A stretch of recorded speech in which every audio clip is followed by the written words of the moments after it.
بسم اللہ الرحمن الرحیم۔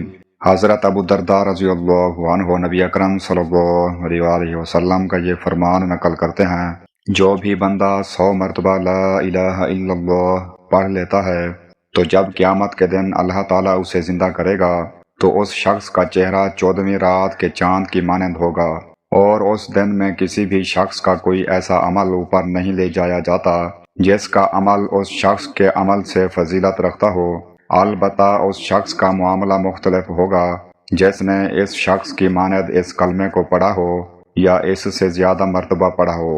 یہ روایت امام طبرانی نے نقل کی ہے۔ اس کی سند میں ایک راوی عبد الوہاب بن ضحاک ہے اور وہ متروک ہے۔ مجمع الزوائد حدیث نمبر 16830۔ اس روایت میں نبی اکرم صلی اللہ علیہ وآلہ وسلم نے 100 مرتبہ لا الہ الا اللہ پڑھنے کی بڑی فضیلت بیان فرمائی ہے کہ قیامت کے دن ایسے شخص کا چہرہ 14ویں رات کے چاند کی طرح روشن ہوگا اور اس کا عمل بہت بلند مرتبہ پائے گا، سوائے اس شخص کے جس نے اتنا ہی یا اس سے زیادہ ذکر کیا ہو۔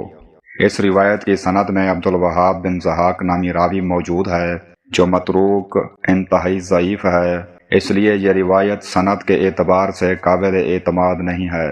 کلمہ توحید لا الہ الا اللہ سب سے افضل اذکار میں سے ہے۔ اللہ کا ذکر اور توحید کا اقرار مومن کے لیے عظیم اجر و ثواب کا سبب ہے۔ مسلمان کو کثرت سے اللہ کا ذکر اور خصوصاً کلمہ توحید پڑھنے کا اہتمام کرنا چاہیے۔ اگرچہ اس مخصوص روایت کی سند ضعیف ہے، لیکن دیگر صحیح احادیث سے بھی کلمہ توحید کی فضیلت ثابت ہے۔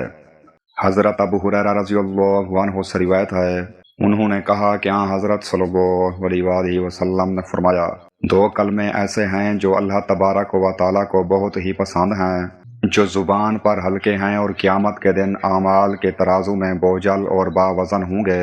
وہ کلمات مبارکہ یہ ہیں، سبحان اللہ و بحمدہ سبحان اللہ العظیم۔ صحیح بخاری حدیث نمبر 7563۔ یہ حدیث اللہ تعالیٰ کے ذکر کی عظیم فضیلت بیان کرتی ہے۔ سبحان اللہ و بحمدہ کا مطلب ہے اللہ ہر عیب سے پاک ہے اور تمام تعریفیں اسی کے لیے ہیں۔ سبحان اللہ العظیم کا مطلب ہے عظمت والے اللہ کی پاکی بیان کرتا ہوں۔ یہ الفاظ پڑھنے میں آسان ہیں لیکن اللہ تعالیٰ کے نزدیک ان کا اجر بہت بڑا ہے اور قیامت کے دن میزان اعمال میں بہت وزنی ہوں گے۔